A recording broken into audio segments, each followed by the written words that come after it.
When my girls start to trip and hate, before escape, I call Sirius XM 98. Yeah, Thursdays, the Foxxhole 7 to 9, to talk to ZoWilliams before I lose my mind. Yeah, I need advice on my relationship, cause I'm about to start breaking. I can't take it no more. I got to holler at Zoe, the relationship pro. Before we pack up and go, I got my foot out the door, and down for leaving. But first, let me holler at Zoe, the voice of reason. I got one foot out the door, and down for leaving. But first, let me holler at Zoe, the voice of reason.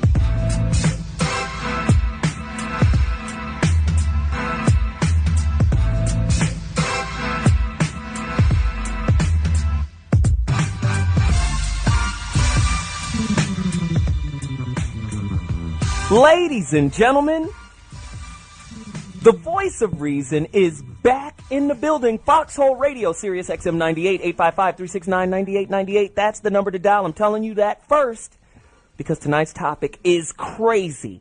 If you've got a young boy, if you've gone through this, I'm talking to the brothers right now.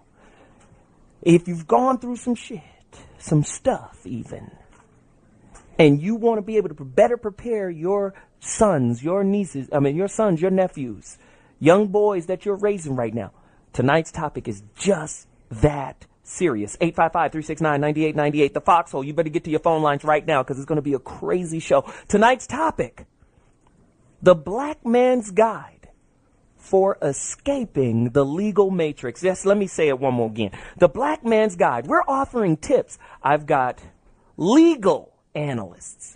I've got people who've been inside. I've got authors. I've got all type of people here that are going to give you tips on how to keep your young black male out of jail. What? The Black Man's Guide for Escaping the Legal Matrix. Get to your phone lines right now, 855-369-9898. Follow me on Facebook right now. Get there now. I'm at ZoWilliams. You'll see a picture of me, I guess. It's a drawing. Follow me on Facebook. Follow this conversation on Twitter at ZoWilliams. That's where I'm at. Get there now. Tweet your questions to me. Tweet your questions to my guests. I'm telling you, the show is going to be off the chain. How do we keep our young black men out of jail?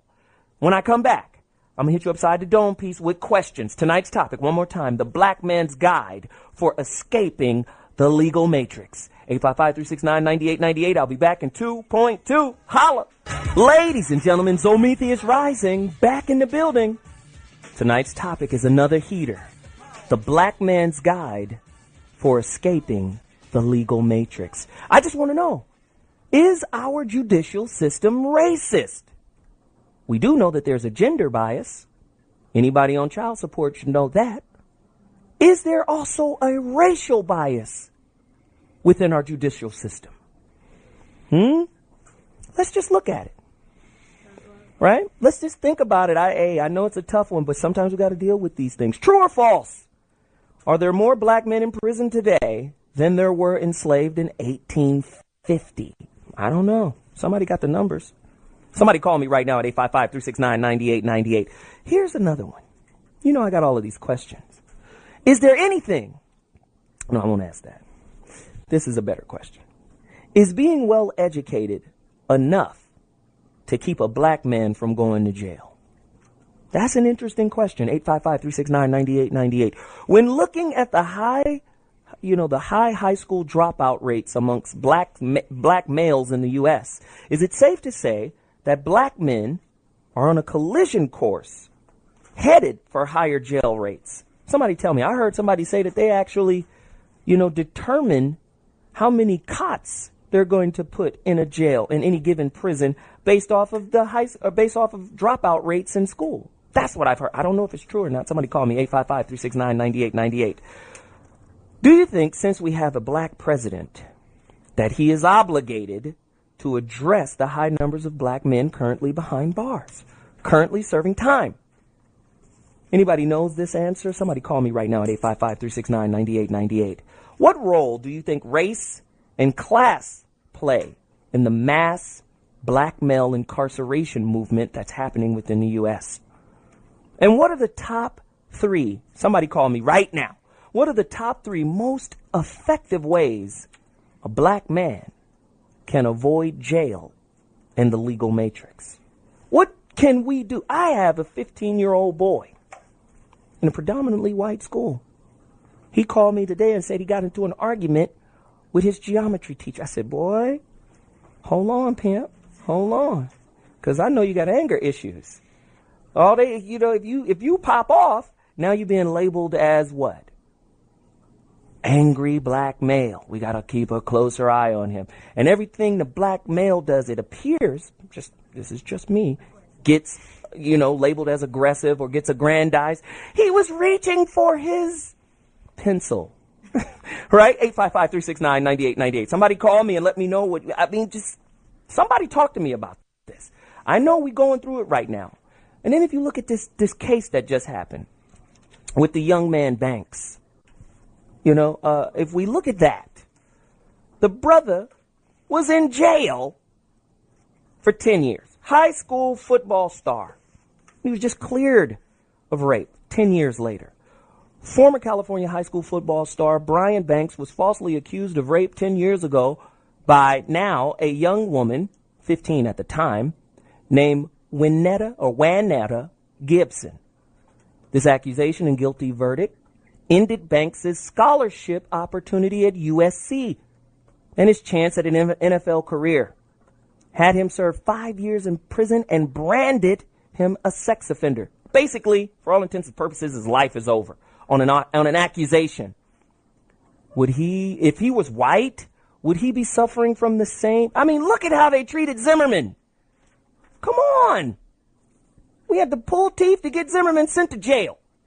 And then you look at his defense fund, all type of corporations and whatnot donating.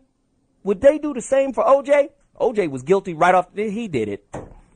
He's strong enough to grab two people and choke them out and cut both their necks from ear to ear. He did it. Right? 855-369-9898. If you agree or disagree, somebody call me and let me know what you think. Call me right now. Tonight's topic, I got to give it to you again. The Black Man's Guide for Avoiding the Legal Matrix. True or false? Once you get a felony, it's really hard to get out of the system. Once you get labeled something, that just rolls with you forever. And it seems like whatever little misdemeanor bump or scratch or whatever kind of, you standing on the block where it's happening, so you responsible. True or false? Is that true? 855-369-9898. Got to call me right now and tell me what is going on in our community. And I have somewhat of a controversial question to ask. This is a relationship show. Tonight's topic again, the Black Man's Guide for Escaping the Legal Matrix. A lot of times there's enmity between black men and black women. And a lot of time women, our sisters, get blamed for going to the white man to solve our interpersonal relationship issues, right? Whether it be child support, whether it be domestic violence, whatever. Is there anything the black woman can do to help keep her black man from being incarcerated? Somebody get to your phone line right now. We're going to start a fire up in here. Woo! I want to take a caller right now because the phone lines are on fire. You know how it is over here. Voice of Reason, Foxxhole Radio, Sirius XM 98, the most provocative and compelling radio show in the world. Let's go. William from Pennsylvania. Talk to me. Hey, how's it going? I'm good, man. Talk to me. You got 30 seconds to just smack me upside the dome piece. Man, you're right. You hit the nail on the head, man. But this is by design, where we are, as black men, we are set up to fail. Once you raise the question, there's more black men in prison than there is straight men. And I believe so, because back then they killed the black men, and lynch them, set them on fire, or do whatever they will with, because they was slaves. But now they're in prison. You have to feed them, and take care of them. That's cool. So they lock them away, and then if you ever get out, now you're labeled as a felony. Where's your work history? But let me ask you this. Is there a way we can avoid it? Is it unavoidable? That's the premise of tonight's show. Is it unavoidable? Tonight's topic, the Black Man's Guide for Escaping the Legal Matrix. Can it be done? Quick answer. No, I don't think so anymore. You don't think so? Okay. Well, I appreciate the call. Thank you very much, man. We're about to take a quick break, but before I go, I want to leave you this question on your dome. What's hip-hop's role in the glorification of jail culture and its high recidivism rate? Does hip-hop glorify the jail mentality? Phone calls, I'm taking them all. 855-369-9898. Dude, I got to take a quick break. Tonight's topic, the black man's guide for escaping the legal matrix. When I come back, I'm introducing guests who can speak and answer these questions. Phone calls, I'll be taking y'all during this time, too. I'll be back in 2.2. Let's talk. Ladies and gentlemen, ZoMetheus Rising, the voice of reason, is back in the building. Having a great time. Serious topic. The black man's guide for escaping the legal matrix. Come on, how do you move like an agent? Only an agent can move that fast. Yes, how do we get out of the way of Mr. Smith? How do we do it? I don't know. I'm trying to neo up in this bit. You understand? 855-369-9898. Prison is often cited as one of the main causes of the black man's plight here in America. But how much of it is to blame, or how much of the blame is on us for putting ourselves in the situation? Street cred. Yep. That means a lot nowadays. Why? 855-369-9898. Somebody talk to me. At D_right247 regarding the 3 most effective ways for a black man to avoid jail. He says, number 1, stay inside. Don't go out. Number 2, wear suits all day inside your home. And number 3, stay at least 50 feet at all times away from cops. Sounds pretty foolproof to me. 855-369-9898. That's the number to dial. And one more question. I love these questions, man. Is free prison labor the new slave trade? Do you agree or disagree with free prison labor? Because they're going to make money off you either way it goes. Either you're going to go to school, integrate into the society, and get a job. Or you're not going to go to school and you're going to go to jail and we're going to make money off you. Either way. So how you want to do it? 855-369-9898. Without further ado, I need to bring in some of my legal analysts to really cover the gamut of what we've been talking about. This brother reached out to me a couple of years ago, and I got his packet, and I had the book, and I was like, yo, this is a cold situation. I'm going to turn it into a show one day. I'm sorry it took 2 years to do it. But he's here, he's on, and let me just give you a brief bio. He's a judge, by the way, so show him respect, your honor. 855-369-9898. Judge Dawson, William L. Dawson, is a dedicated judge and community leader. Judge Dawson has practiced law in Ohio since the year of 2000. Okay? As an attorney, he defended clients in state, federal, and court of appeals. His passion for defending and educating the community led to his self-published book, The Legal Matrix, and his second book, 99 Problems: How Your Failures, Flops, and Flaws Lead to Your Greatness. In addition to writing, Judge Dawson creates and conducts probation programs and educational seminars for community members and youth. Judge Dawson believes the best way to avoid negative interaction with the legal system is by beginning with the end in mind, or, as he coined it, finishing first. I want to welcome Judge William L. Dawson to the Voice of Reason. How you doing, brother? I'm doing wonderful. Thank you, Zo. I'm very pleased and happy to be on your show. Hey, man, thanks for returning my call. I appreciate it, brother. Absolutely. This is a great topic. Absolutely. So let me introduce my next guest, coming from the polar opposite end. This brother was in jail for 14 years and wrote a book as well. A very poignant and powerful piece called The University of Hard Knocks 101. Manny Phillips was born shortly after the Watts riots of 1965 in Los Angeles, California. He was raised in Compton. Compton's in the house without a doubt. And later in Pomona. At 10 years old, Manny was enrolled in a school program for mentally gifted minors. By 20, he was incarcerated in federal prison for conspiracy. Having done years in prison reading, writing, praying, and thinking about all his experiences, the author decided to put his writings in some short order so that a reader may one day benefit from the information he has chosen to share. Without further ado, good friend today, Brother Manny Phillips is in the building. Welcome to the Voice of Reason, Manny. Let's go. Thank you very much, Zoe, for being on the show. I'm really excited about the program because this information needs to be shared on a broad scale. Great. So let's get right into it. Judge, I know you heard all of the myriad of questions I threw out there, right? Yes. All right. So I have a 15-year-old son, man. Now, let's just look at my son as everybody's kid.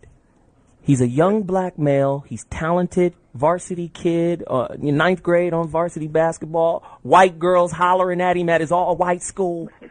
How do we keep this guy on the straight and narrow? How do we navigate the system without getting caught up? Because he just got into a big argument with his geometry teacher today. I said, oh, damn. Ooh, how did you respond? I tried to pull him back because you never know. You get labeled something and next thing you know, everything you do is aggrandized. Judge, how do we keep him on the straight and narrow? You know, I'll tell you, I have 3 ways that you really stay out of the legal matrix. And I'll start with the third one because it addresses what your son went through. You know, you have to have respect for the system itself. You know, and I think so many of our young black men and even our older black men have developed the attitude of disrespect for the legal system. And if you don't respect the system is going to crack down on you. That's good stuff. But are you saying black men are inherently kind of buckish of authority? You know what? I don't think it's inherent, but I think we are developing this attitude. And it kind of goes off of, you know, one of the other questions you asked. I mean, I love hip-hop music. You know, I listen to Jay-Z. You see my other book is 99 Problems. But I think we are developing an attitude and a conduct of disrespect for the system. And it's okay to have a healthy distrust, but when you start not respecting the system, then you're running into a crash collision course. But, Judge, isn't it difficult to respect a system that blatantly takes advantage of minorities?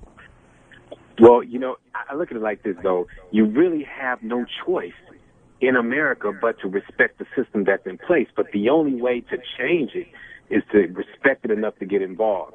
So it takes, you know, young men like you doing this show and men like me and the brother who wrote the book, who's the other guest, to step up and talk about our experiences. Brother Manny? Yeah, well, the thing about this information needs to be publicized, like the judge said, like music videos are.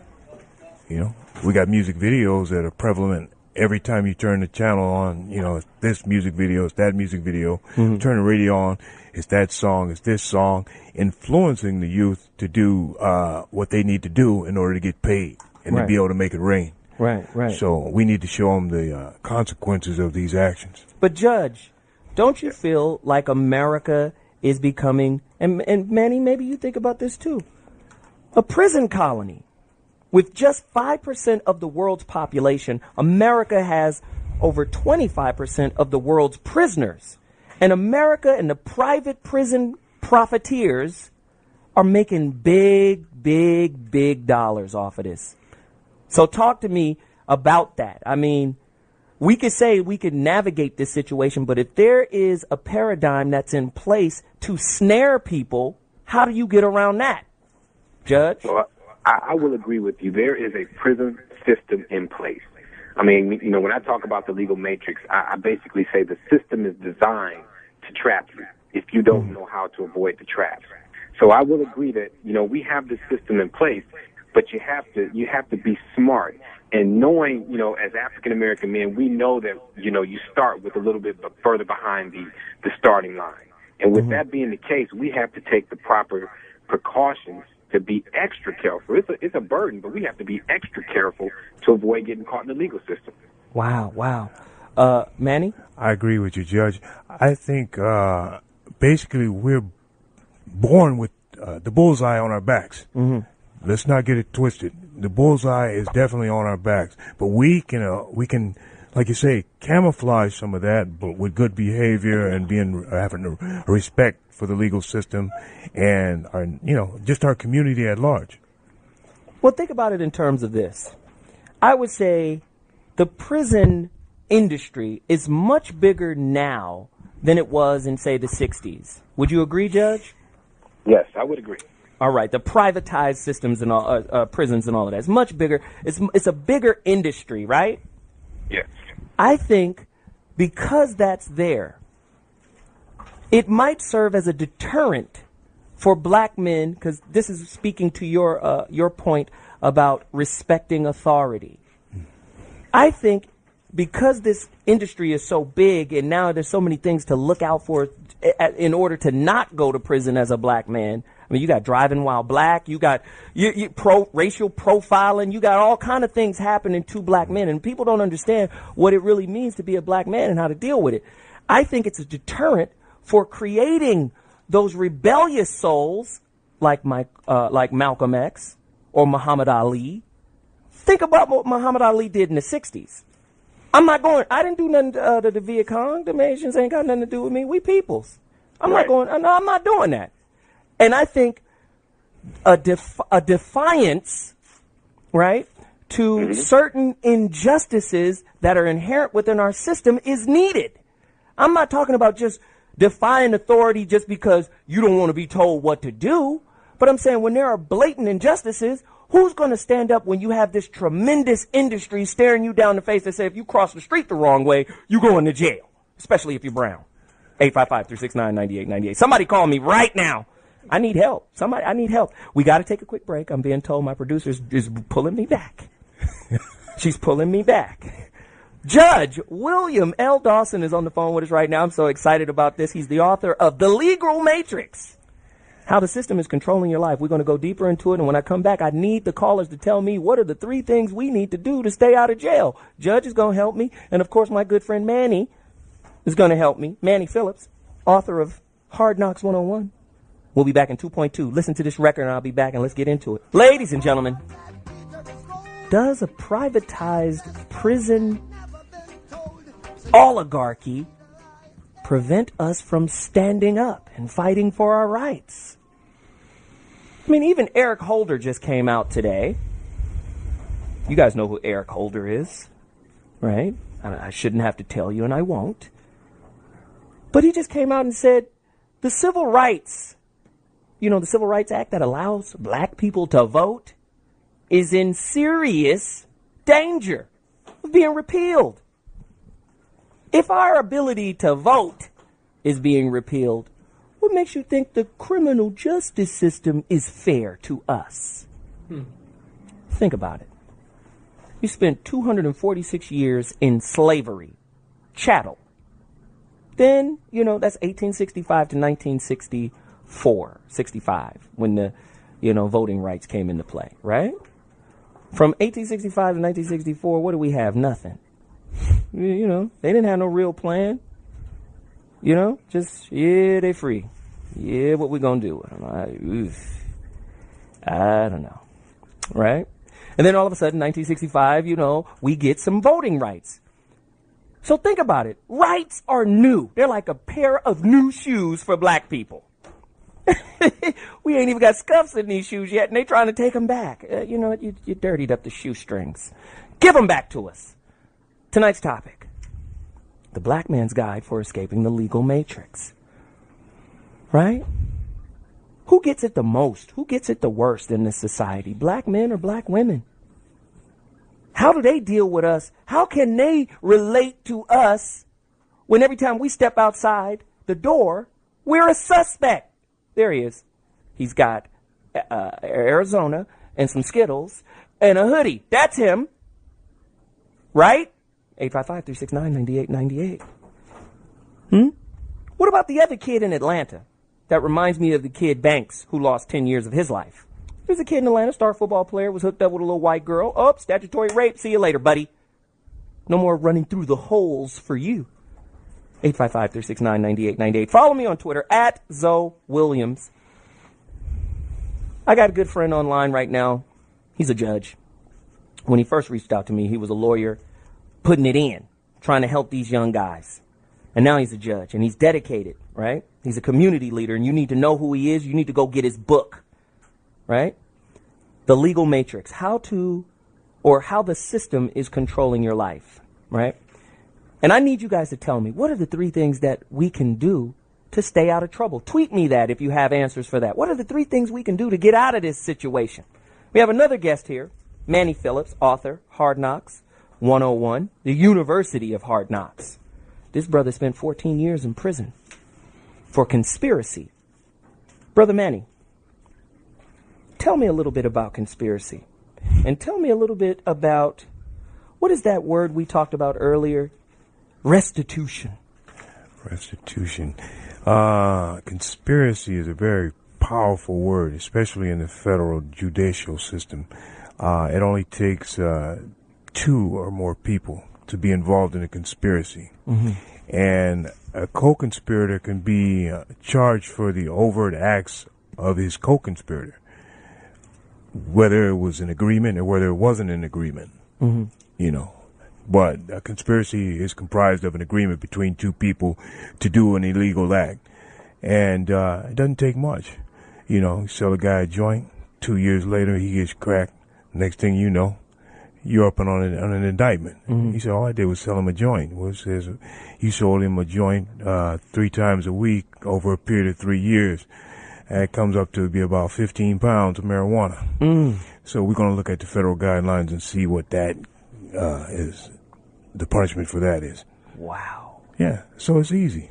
So how much do you owe? Conspiracy can be, I owe close to $900,000. In restitution? Yeah, for conspiracy to interfere with interstate commerce by way of robbery, which is under the racketeering statute, Hobbs Act.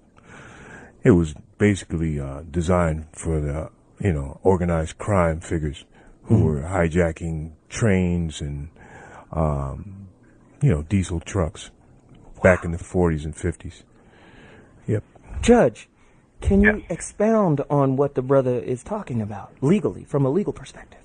Absolutely. As a defense attorney, I've handled many federal cases, and he's absolutely right. The conspiracy theory is basically one in which it can wrap you up for very little involvement in the actual act. And just because you are associated with some minor portion of that act, you can end up doing major time, if not the same amount of time as the person who was actually indicted initially. So it's a very serious law. And then the restitution issue, and I will agree with you, even as a judge now, so many of our brothers and even sisters are caught in the revolving door of the system because of restitution.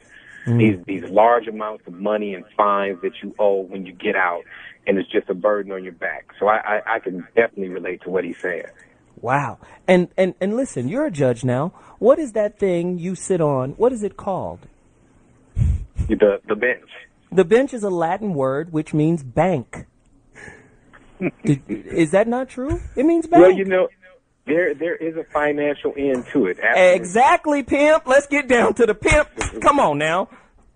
But you know what? And I'll tell you something else, though. You mentioned about the community and how the system is aimed against us. One of the things we have to do, on a local level, we have to make sure we're involved with who we are electing to our judge positions. Because if you have the right men and women in those positions, hopefully they will not forget who they are and where they came from. So when black men and black women are presented before them, they'll be judicial based on what they know to be true rather than just the laws and the system that's in front of them. Right. And let's go back to the bank. Let's go back to the bank because it matters. Always back to the bank. A bank is on two opposite sides of a river, right? That's and true. The bank is the thing on a river that controls the current or the currency. Okay? When you get charged, you're also charged some money. There's some restitution involved. Let's just get down to the real meat of this. This ain't about just putting you away to, we got to fix his brain, or we got to like recontextualize who he is, rehabilitate who. This ain't about that. Well, let's talk about the price of freedom. Let's talk about that. Yeah. So you walk into a courtroom without proper representation, public defender, so to speak, federal defender, what have you. Same thing. Do you get the same amount of justice as a guy with a high-paid attorney? Of course not. Exactly. Let's go to our judge. Judge, is the but you know what? I have to tell you, from a legal perspective why that happens. And first I would say that the biggest misconception is that a public defender, I heard them called, public pretenders and things like that. The defense attorneys, we all have the same education and the same ability. The difference is when you're being paid by the government to represent someone, you're not getting paid. You're not getting paid the same amount that those private attorneys are getting. Right. Go ahead. Right. Just cut to it. It's called incentive. That's true. Absolutely. That's true. So let's just go deeper here. It's not about the truth. I had a lawyer tell me that recently. It's not about the truth. He said the truth will get you sent to jail. It's about who can paint a better picture. Well, you got attorney-client privilege in that scenario. So that's Absolutely. great. Somebody talk to me now, 855-369-9898. I got to take one caller. Kathy from Mississippi. You're being drawn in. Speak on it. Hello. What's cracking? Well, let me just tell you. I think that we can turn this thing around, but I think that we need to start in the schools early.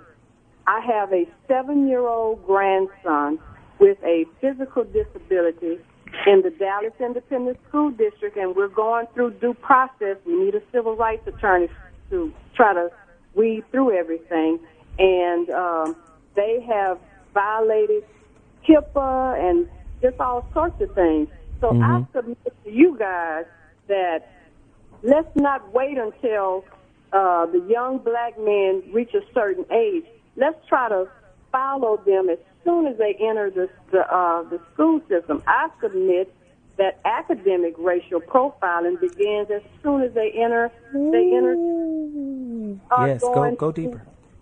We are going through hell in the Dallas Independent School District, and this little boy is 7 years old with a physical disability.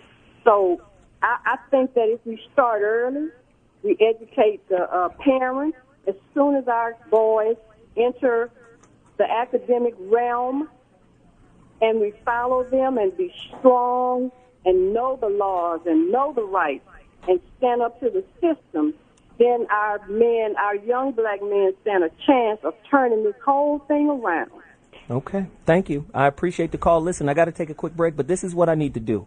Callers, the number is 855-369-9898. When I come back from this break, I'm going straight to callers. We need your opinion. We need your perspective. We need your experience. This is ZoWilliams, the voice of reason, Foxxhole Radio, Sirius XM 98. The number to dial is 855-369-9898. And tonight's topic, the black man's guide for escaping the legal matrix. If you've got a young son, you need to listen, need to tune in, need to call. Before I leave, Fancy Nicole on Twitter says, the 3 things black men need to do to stay out of jail is stay away from old, no good friends, educate yourself, and leave drama females alone. I want to hear some women call me right now and talk about the drama females who like sending black people to jail. Somebody call me right now, black men. Sending black men to jail. Send your boyfriend to jail. Can I just say one thing before we go to break? I had an attorney who I was dating. She told me that the legal aspect of child support and all that family drama and all of that stuff, she says they only step in when the 2 people can't reconcile their differences themselves. So that speaks to lack of skills, interpersonal relationship skills, and then we got to go to some system to sort it out for us, and then we mad because it ain't a fair split once it's done. You notice a judicial gender bias. Maybe we'll talk to the judge when we get back and speak on that. I got to go, but I'll be back in 2.2. 855-369-9898. ZoWilliams is out of here. Ladies and gentlemen, is the black man a trouble man? Tonight's topic. It's apropos. Great music selection. The black man's guide for escaping the legal matrix. Is it impossible to escape? Is there nothing we can do, right, to come out from under the burden of racial profiling, of unjust, unfair sentencing? Why does crack rock get a higher sentence than white powder? I remember, what's the girl? Lindsay Lohan was driving down the street on the wrong side of the street, crashed the car, got out the car, ran down the middle of the street, got arrested, had cocaine in her pocket, went to jail for 37 seconds. Somebody talk to me, 855-369-9898. And our good guest, a good friend here, William L. Dawson, Honorable William L. Dawson. He is a judge, a real judge. I'm opening up the phone lines. You got questions for the judge? You got questions for my good friend, author of University of Hard Knocks 101, Manny Phillips? Please get at him. Also, just joined us in the conversation, good friend of this Voice of Reason show, artist, has his own ministry, gospel hip-hop, brother named Reborn. He and I are good friends, both from Dina Love. If you're unaware of Dina Love, that's the Pasadena city limits, where I'm from, where I was raised. He's here with us, going to participate in the conversation because he knows this stuff. But our good friend, Judge Dawson, regarding the 3 ways to escape the prison center. Judge, can you give us your 3, and then we're going right to callers? Okay, the first one is the respect for the system that you and I talked about, just being respectful and knowing that there is a game out there, and if you don't play it, you're going to get played by it. So you have to respect the system. Then if you respect your community, clean it up, let's drive, safely in our community. Let's take care of the people around us.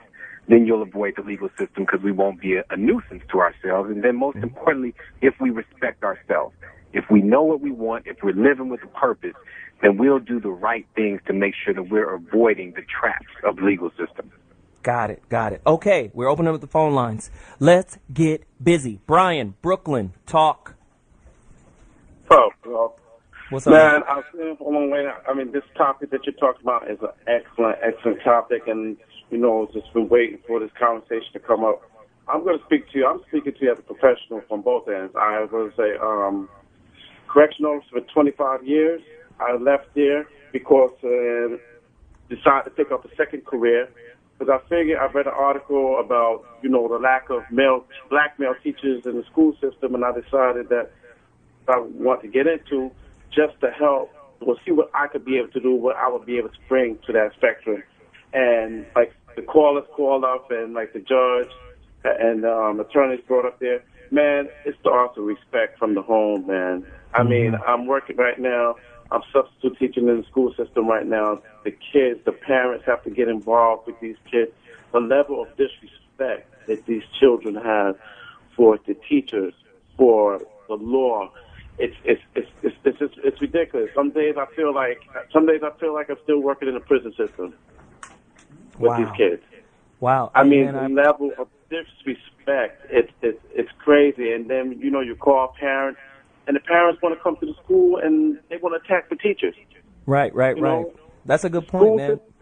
Yeah, and I'm talking from first-hand experience. I did 25 years as a correction officer. So let me ask you this. Is there a way a kid, say like my kid, he wanted to stand up for himself, he wanted to say something to his teacher, is there a way he can stand up for himself in the Malcolm X, Muhammad Ali kind of way without being disrespectful? Will that be seen as disrespect? No, it will not be seen as disrespect. Sure it will. What I relate to the children is this. I tell them, listen, you can get your point across, but you have to be respectful. They're going to hear you, but you can't jump up and call them, telling the teacher, shut the fuck up. Wait a minute. I understand that. I got your point on that. But you know what is really seen as disrespectful in a lot of ways, and it might not be spoken. It might not be spoken outwardly. But you know what's really seen as disrespectful coming from a black man to other people? What is that? Intelligence.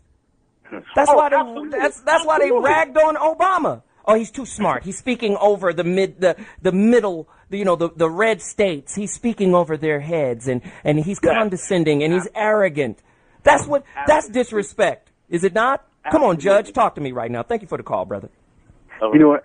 I agree with this with the brother that called from Brooklyn in the sense that, school system is terrible, but what you have to do is you have to be able to communicate in a way that not necessarily, you're talking over the teacher's head, but at least you're allowing the teacher to speak. Then you maybe even ask, can you speak? Because you got to remember, even with your son, he's still a youth. And there's still an adult that's in that room. And I think our young people, because of our culture, the hip hop culture that, like I said, I love, we tend to be a little more disrespectful. We feel we have our rights and we can speak. But, hey, there's a time and place for everything. Right. No, you're 100% right. And me and my son, we have a system. The system is, you stay cool, call me, and I'll cuss them out for you. So that's our system. And what's so interesting, my 12-year-old daughter has picked up on the system. So I pick her up from school the other day. She gets in the car, and she has an attitude in her voice. Normally, she's very soft-spoken, right? But she has an attitude today. And she goes, Dad, I need a favor. I said, well, hey, what's going on? What's happening? She says, listen, this is what happened today. Normally, I don't call on you because you're a little too harsh for me. Normally, I tell Mom these things, but I'm in need of your assistance. I said, uh-oh, you calling on me. All right. She goes, Miss Brown accused me of stealing. I said, well, what happened? She said, well, a kid got into a fight. She took the children that were fighting out of the classroom because we were at lunch, but her classroom door was open. So she closed the door. I went in the door after she left to go get some water. And then she came back, saw me getting the water, and was like, all of you troublemakers, go outside and sit down. She was like, I can't tolerate being called a thief. Because she said, in 21 years, I've never had to lock my classroom. My daughter was livid. She said, you have my permission, Father? Please cuss Miss Brown out. So I went and called Miss Brown. Did you call Miss Prima Williams a thief? Well, she went into the classroom. I said, fall easy, breezy. You should never. No, I didn't do that. But I talked to her and I said my daughter was really offended by what you said, your inference that she was a thief. And that, she didn't feel good about it and she didn't like the way you treated her. She was like, well, she went in the classroom after I told her not to go in the classroom. I said, that's fine.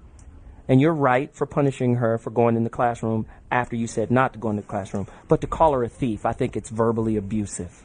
Yeah. Right. And you disrespected her. Two interesting things about what you said. One, she realized and you realized that, as an adult, you can communicate with another adult a little better than the young people can. So you were able to analyze it and break it down to the teacher in a way that didn't become a confrontation. But the sad part is a lot of youth don't have dads like you who will stand up for them. Thus, they are forced to confront these teachers as if they're the men and the women of the house. Absolutely. Yeah. And as it pertains to my son's teachers, I did the same thing. And what I recognize is at his white school, I'm not a racist. I love white people. But sometimes white people are racially cumbersome. They say things like, oh, Ash, my son told me that this is what was conveyed to him. He's a freshman. He spent his whole life in the Inglewood School District. Now he's in the Santa Monica Malibu School District. Tay-to-tay. Even Grey Poupon at lunch. He's over there doing that, right? So these white kids are racially cumbersome a lot of times because, they don't know. He has this class called Freshman Seminar where they try to integrate the cultures that go to that school and try to educate. It's really for white folks to really kind of understand who's who's on your campus. So one of the white kids, they watching some excerpts about roots or something. And the white kid says to my son, well, let's ask New. He's African American. He should know more about roots than any of us. And my son was like, really? Like, seriously? And then it kept going on. Like, he'll be our resident root advisor. Wow. And my son was getting offended. Because now, you have to understand that. And the boy done went to Inglewood schools. Most of his, people he knows is black. Right. Go to the white school. Yes, root advisor. What was Alex Haley talking about?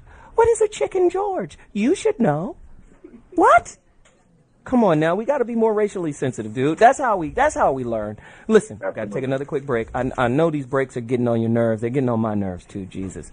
Callers, we're coming to you as soon as we come back. 855-369-9898. This is a great topic. True or false?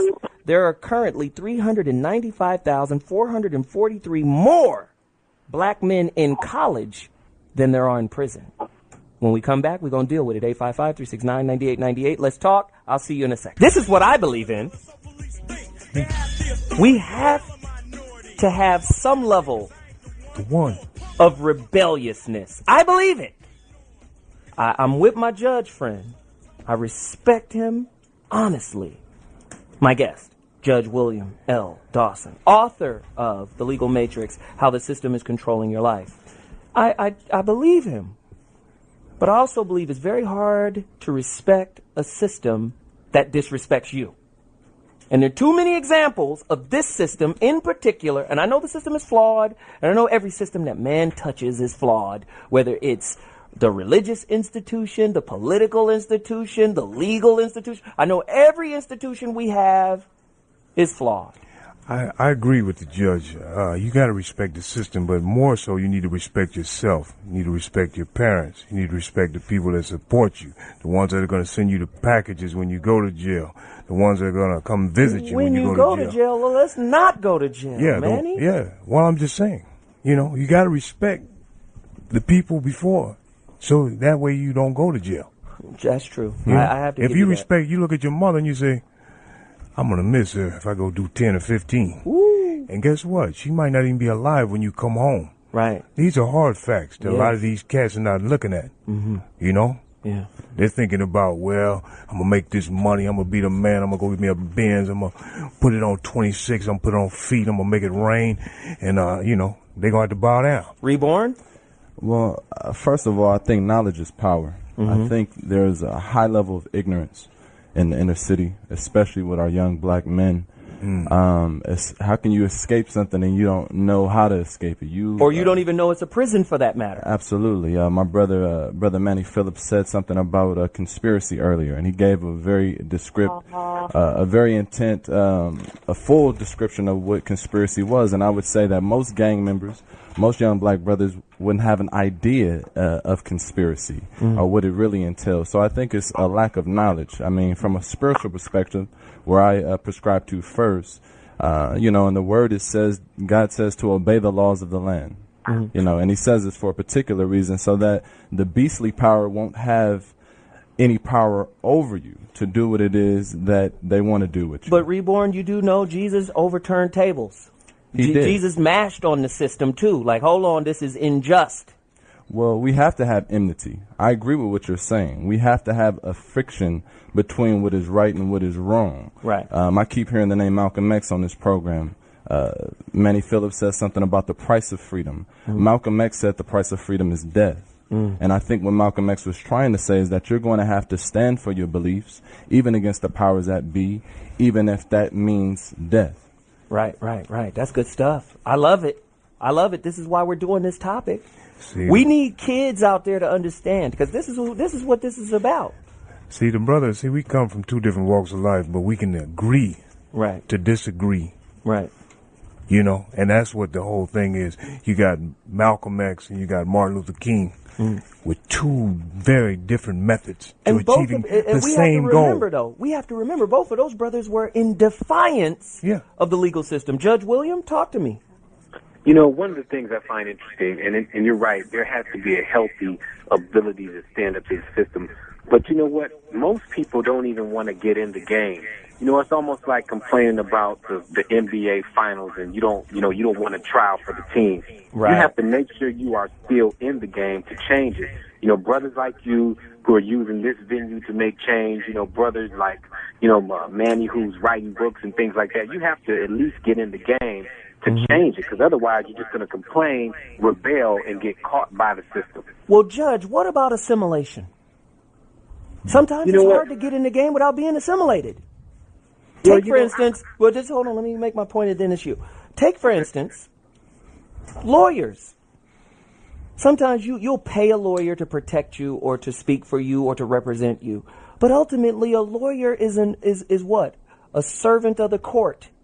And at the end of the day, he could be overridden at any time or taken off your case by the judge. Yes or no? That is true.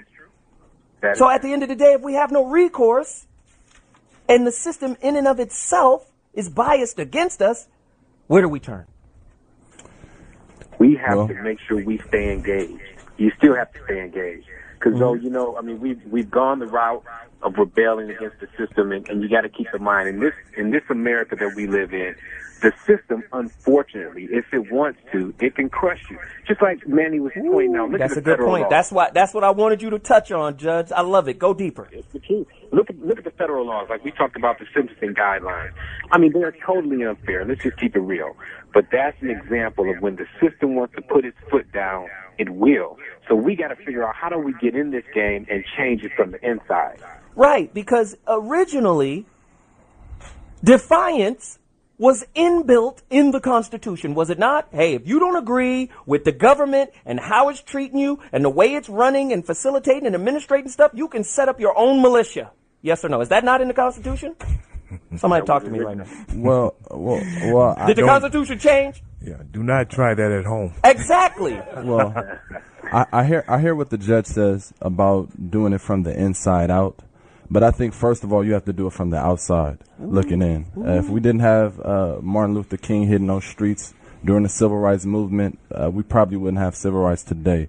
I think there has to be a level of sacrifice. How can you ask someone for freedom, right, when they want you to be bound? How can you ask somebody or beg somebody for freedom? Hold on. And the judge will back me on this. According to Black's Law Dictionary, fourth edition, freedom is not what we have. Mm-hmm. We have liberty. Right. Okay, there's a difference. The legal term for freedom means, hey, unencumbered, free. No conditions, free. But liberty is freedom within constraints. Is that not correct, Judge? Absolutely. All right, then. So we ain't got freedom. So let's just get that straight. Well, liberty then. Yes. How can you have liberty, right, when slavery makes a lot of money? Let's just talk about the history of the foundations of civilizations. If you go all the way back to Babylon or Greece or Egypt or any of these places where the superpower to be went throughout the nations of the world and gathered up all the young people and killed all the adults and gathered up all the young people to instill them into the university or the institution of the leader or of the state or of the civilization is to raise them up to be good slaves, to raise them up to be good people, civilized. We have to remember slavery isn't dead in America. No, not at all. Even in the Constitution, it tells you the only legalized form of slavery is prison. Correct, Judge? Well, yeah, you know what? I must admit that is true because prison still exists. I mean, obviously, and that won't stop. So, there is a form of slavery in the prison system in and of itself. But we're putting ourselves there, though. Yet, no, you're right. You're absolutely right. We are to a certain degree. To a certain degree, that's true, too. But guess what? It goes back to what the judge said. It goes back to what you said. And it goes back to what Manny said. I think we have to look at... It's respect. I think we have to look at slavery from a different perspective. It's about profiling. It's about putting people into positions to where it is easy for them to be incarcerated. It is easy for them to be slaves. Profiling started a while back in certain states where slavery didn't prevail, or a lot of people weren't able to make a lot of money from slavery. So once we got done with slavery, we started to do, or the government started to do other things in order to incarcerate people or to bound them through slavery. But first and foremost, slavery has a different name, and I think it has many names. Profiling would be one of those things. Why should we profile white people when white people in corporate America help this situation to keep going forward? When we can look at the black people, what are they contributing to civilization? You guys are going to have to get taxpayer money some way, somehow. So if you guys aren't doing Fortune 500 companies, we finally have more billionaires and millionaires within this country who are black than we ever had. But we continue to make the government and the power at be millions and billions of dollars. You got to remember, the illusion is that money makes you meaningful. And the real currency is consciousness. And if you deal with rich people, really wealthy people, they're not really concerned about the money. They're conscious and wealthy on another level. That's because they've already mastered that game. Exactly. We got to go to callers, though, really quickly. I got to get these callers in. They've been waiting so long. Lamont, Dallas, talk to me. Hello? Yes, Lamont, talk to me. Oh, man. First of all, appreciate you, Zoe, and what's up to the fellas that's on the phone? That's Brother Manny Phillips, author of University of Hard Knocks 101, and, of course, Judge William L. Dawson, The Legal Matrix, How the System is Controlling Your Life, and my good friend, Reborn, artist, gospel hip-hop artist, and overall missionary. Let's just go with it. Let's go. Talk to me. Okay, this is something near and dear to me, which it should be to every black man out here. First of all, if you're born with a brown face, you in the game, regardless if you want to be in it or not. One thing I want to hit on is like when we first born. Have you ever bought a puzzle? And when you purchase that puzzle, you're looking at that picture on the front of that box. And when you buy it, you assume that you got all the pieces inside that box to put that puzzle together. But what we're born with is an incomplete box with a picture on the front that's probably vague or, you know what I'm saying, anything. So the thing is, we born with missing pieces to this puzzle. Wow. See what I'm saying? So now, taking from that point to what y'all have already been hitting the nail on the head, this problem starts at home. It's not a school. It's not a church thing. They can emphasize and grow other programs, but it starts at the house. I tell my son, what you got to prove to people is on paper. Your name has to be worth something. It can't just be Donovan Graham. It's got to be Donovan Graham, PhD, something else, something. You know, you got to go to school and become something. Thank you, brother. I'm sorry I got to cut you off, but you're dropping some good information, but I got to move so quickly because we have so many callers. But that's good information, Lamont. But let me say something about the educational system, too. Yes. At the end of the day, I tell my son this. It's not about how much you memorize. It's not about how good good grades you get. It's about getting there. Because, and Judge, you can speak to this too. If my son goes to USC or Stanford or UCLA or Harvard or somewhere, it's about the relationships he creates at that university. That's what gets him to the next level. Those relationships.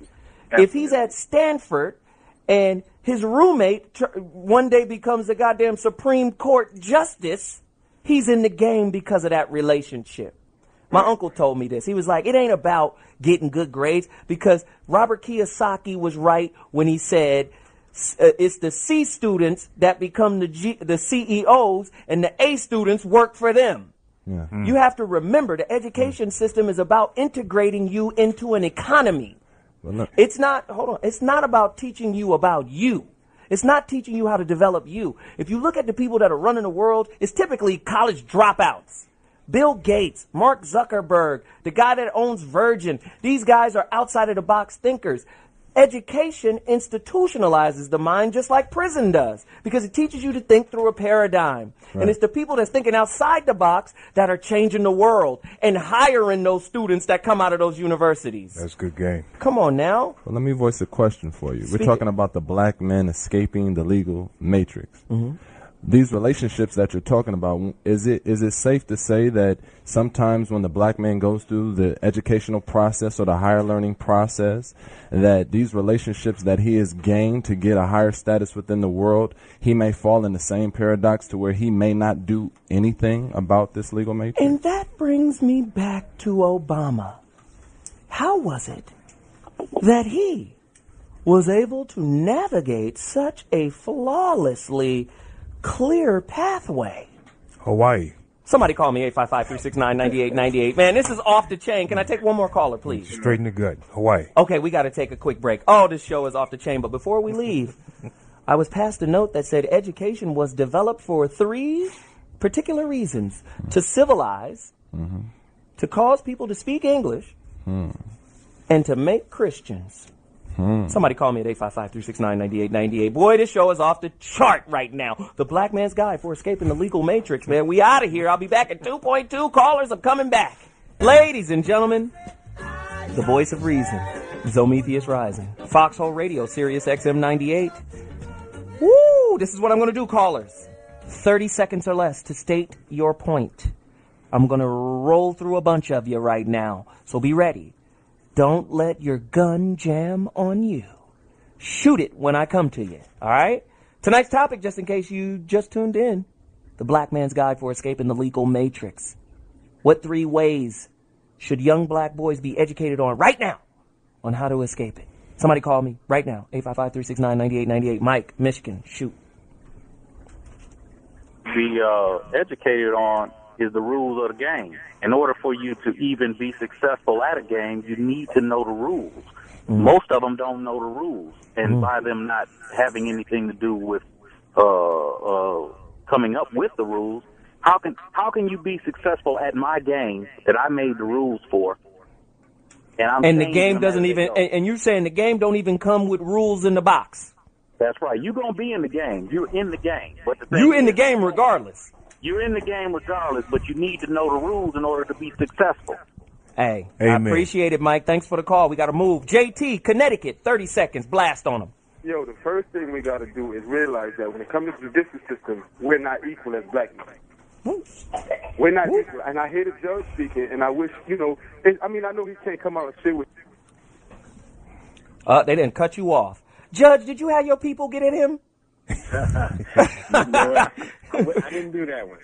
You didn't do. Okay, cool. Kevin, Chicago, rock 'em. Impossible. It's impossible for the young black male to beat the system. Look at the imaging. Tom Burrell made a book about it, brainwashing.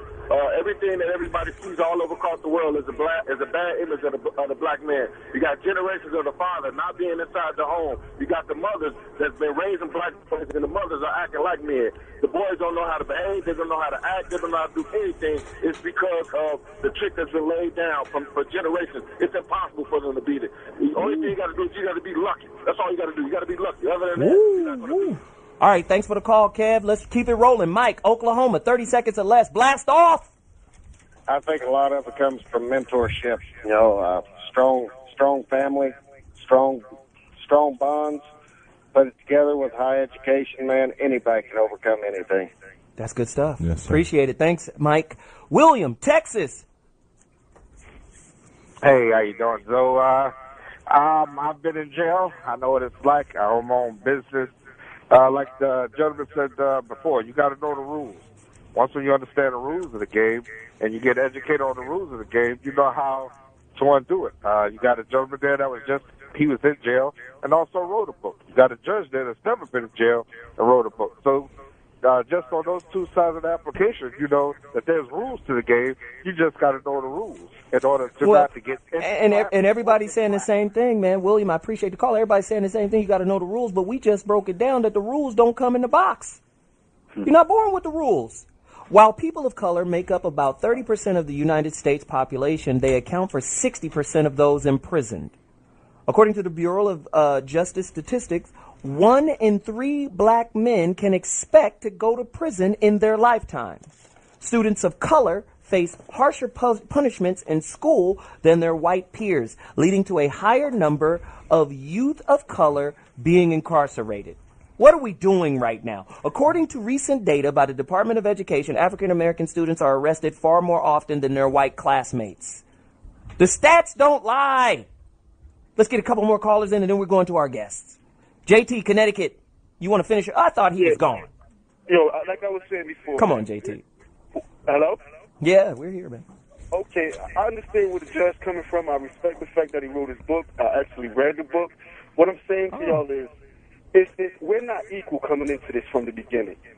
When we go into a judicial system, the color of your skin determines your fate in that judicial system. It has nothing to even do with money anymore. Has nothing to do with that. And another thing is, I hear a lot of callers say it starts in the home, it starts in the schools. And so, first of all, we don't even take school that serious no more for our minorities. That's number one. Number two, some of these kids growing up, and they don't have a fighting chance because they have parents that's on drugs and so forth and so on. But you got some kids who still make it out of this. Okay, thank you for the call. I appreciate it. Mark from Los Angeles, you just called in. Go ahead, Mark.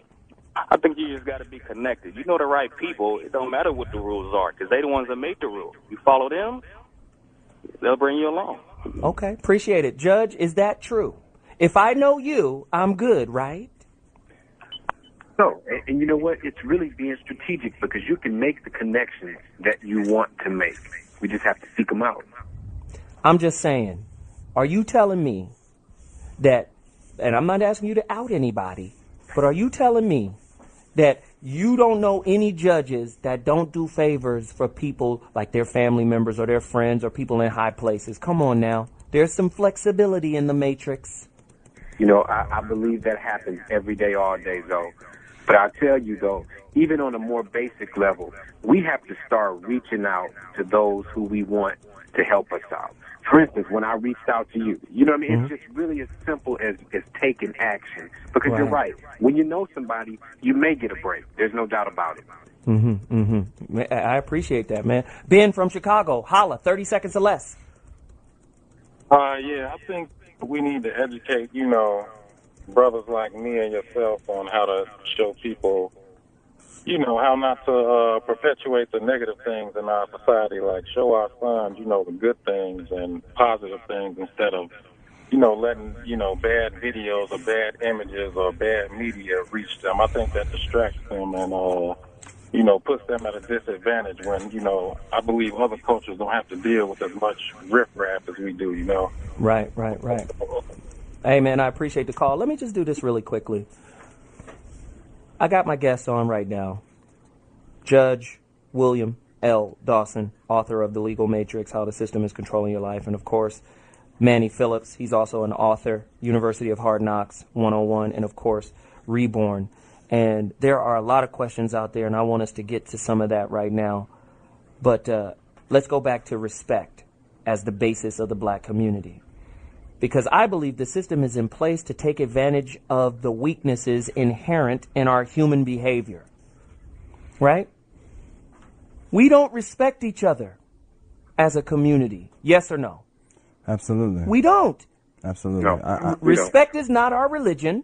That should be our religion instead of Christianity. Respect. Well, I believe that. I think love and respect. I think we have love, consideration, respect. I think all of these things should be a part of our community. We don't even have forgiveness. Right. How many times somebody's been falsely accused of domestic battery? Right. Because he broke up or he won't move in with you. Well, let's just be honest. We've become a product of the system. I think God's love or God's law supersedes worldly law.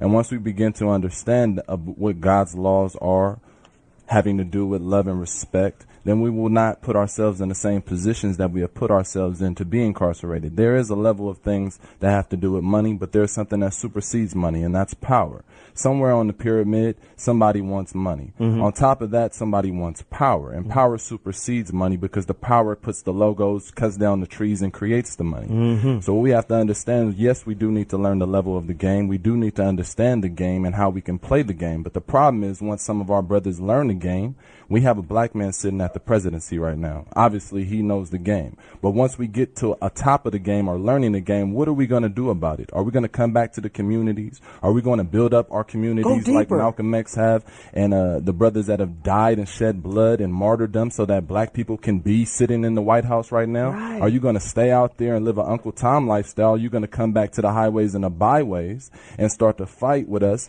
on the lower levels. But this is what you're talking about, elitism. Yes, sir. Within our community, classism. We feel privileged. We feel better than our own. Yes, sir. Boule. Yes, sir. Right? Yes, sir. You know, I'm just saying, we feel better than our own, correct? Yeah. And that's why you got some people, Jack and Jill and the Boule and all of these special dudes and girls that be looking down at the ones who have less resources. Yeah, because they got out the hood. That's why they feel like they don't need to go Judge. back and stay connected and roll up their sleeves and put in some work. Right. Yeah, that's the disconnection right there. Right. You know? But you know what, Zoe? That's true in our community, but it's also a distraction. Because, you know what, I'm not going to worry about that Uncle Tom brother who gets elected judge and then looks down on the other brothers. What I'm going to do is I'm going to vote him out. So I'm not going to be distracted by those brothers who aren't giving back to our community, because we have a responsibility right now to look out for our own and our community, each and every one of us. So forget about those who've forgotten about us, and we still have to fight for our community. Right. I agree with you, Judge. That's good stuff. We got to get in the trenches. That's wasted energy. Right. Absolutely. But again, classism is about resources. And if you have more resources than I do, but we're part of the same family, we're actually destroying the family by not distributing those resources or making those resources available for those that are going to utilize them. This is the age of Google. I don't agree with you, Zoe, on that you know what I mean? We all got access to a computer. We all got access to a cell phone. We got access to information like never before. Absolutely. So we got to take advantage of that information and use it to our benefit. And the information that I'm dispensing in this book, Hard Knocks 101, will teach them a lot of things on a variety of levels. And you know what's interesting about your book? And I'm going to go over 97 subtopics. Yes, that's what I like. And it's all types of things. Education, friends and enemies, self, toys, bad habits, law and order. We're talking about everything that you need to know. Everything that I wanted to know growing up. Right. That I could have avoided this trouble. Role models, patience. I talk about hard work. I talk about gold diggers. I talk about the definition of a real man. There's many, many things in this book that you can gain from. And you know what's so interesting about your book and the judge's book? Yeah. They parallel each other. Exactly. Because he's doing the same thing We're on the in same his mission. book. It's the same mission. I suggest everybody goes out and get the books. Yeah. The Legal Matrix, How the System is Controlling Your Life by Judge William Dawson. On the cover it says by attorney William Dawson. That's because he was an attorney when he wrote it, but now he's a judge. And then also the University of Hard Knocks 101. First edition, Manny Phillips. You got to get the book. Straight from the trenches. It's crazy. It's crazy. From the streets to the suites. Listen, let's take a couple more callers really quickly. And then I want to be able to wrap everybody because this show has been so incredible. You know, I appreciate you, Judge Dawson. And we're going to be doing more shows, and I'm going to be calling on you for your expertise even more. This conversation was great. But let's take in a few more callers before we get out of here. We got Glenn from North Carolina. Let's go. 30 seconds or less, please. Yeah, I mean, I think one of the biggest problems that I find in the black community on a subtle sense is their deep ties to religion. It's part of this whole slave mentality thing. I mean, you got the white Jesus, you know, this whole concept of white people being closer to God, and, you know, that must subconsciously really affect a lot of blacks, and it gets them in this cycle where they feel like they can't get ahead, perhaps, you know what I mean? It's just this whole sense of this slave mentality is still holding them down. That's what I've observed anyway as a white guy. Well, thank you. I'm watching the game, too. You just took off from the free throw line and dunked on everybody. I believe that. Somebody call and disagree. 855-369-9898. Kenneth, Virginia, let's rock. This legal matrix is to infiltrate it. Instead of our kids wanting to be athletes and rappers, we need to be doctors, we need to be lawyers, we need to be police, we need to be judges.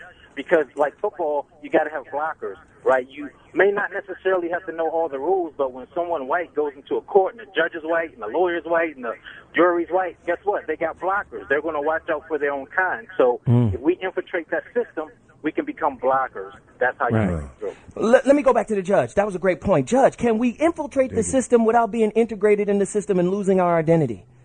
Absolutely. I believe we can because you're here. Absolutely. And we have to do that. We have to do that. And that's what we need to teach our young people to do that, just that, infiltrate the system. Wow. Great point. Great point. Let's keep it rolling, Judge. Eric, you're in the building from Houston. 30 seconds or less. I think, hello, good evening, fellas. I think we got to stop using our reasons as an excuse. My dad was born in 1935 in Jasper, Texas, and he had every reason to quit or be bitter or blame someone else, but he didn't. He made it happen. He kept his family together. Him and my mom been married 52 years, and he told me as a young man, don't never let your reasons become an excuse of why you don't succeed in anything in life. Once we get past that hurdle, everything else will go easy. I appreciate it. Voter laws that prohibit people with felony convictions to vote disproportionately impact men of color. Now, let's go to Lamont from Dallas. Do it again. One of the problems that I listen to when I listen to the power is everybody want to put themselves in a class. You know, when I wake up every morning, I wake up an American. Not a Democrat, not a Republican, not an independent, none of that. I wake up an American. That's it, period. We still need to start at home building a stronger house. And there are steps when I hate to put it against white and black, but white people already got a blueprint to success. Right. And they already, we can watch them, and it's like you said, get into the system in order to change things. Because when this election come up, every voter box that's on there, they're going to have stacks of Republicans for every position, but it's going to be a few Democrats in every seat. We need better representation. Oh, damn, we lost you. My bad, Lamont. You was just giving it us. Yeah, sorry. Zoe from California, let's hear from you. 30 seconds or less. Hey, man, I just want to give props to my homeboy Manny sitting up in there, man. He had a book before that I read, gave me a whole lot of insight, man. You know this man. You feel me? So, I'm sitting here listening to it, roll out here hitting this truck and hear my homie on there, man. His first book gave me a whole lot of insight, and I hope this next book give a whole lot of other people insight, man. Big ups to you, big homie. Absolutely. Right, Thanks, Zoe, for calling. Hey, tonight's show, man, was... this is what we do. We try to open up the lines. We try to bring in people that can help us. I need people to find Judge William L. Dawson. They got to find him. Where can they find you, Judge? You can follow me on Twitter at Judge Dawson, or you can hit me up at www.judgedawson.com. There it is. And he's following me, and I'm following him. And follow me at ZoWilliams, and Facebook. This is how we do. And Manny? You can find me on streetschool.com, MJ Phillips, University of Hard Knocks. And let me tell you something. Find me on Amazon.com and Barnes & Noble, too. Absolutely. And let me tell you what I've done. You guys that are on my show right now, my son, these books are in his backpack. Oh, yeah, he ahead of the game. He's 15. These books are in his backpack. They're summer reading for him. Light years ahead of the game. You understand? Yeah. So listen, I appreciate the both of you guys and my good friend Reborn, who was just on. He had to leave early. I appreciate you guys, and this is the voice of reason. When you watch what happens next week, when next week's topic comes, we're going to be so off the chain. I appreciate you all. Thanks for tuning in. ZoWilliams, the voice of reason. I'll see you next week with another heater. Deuces.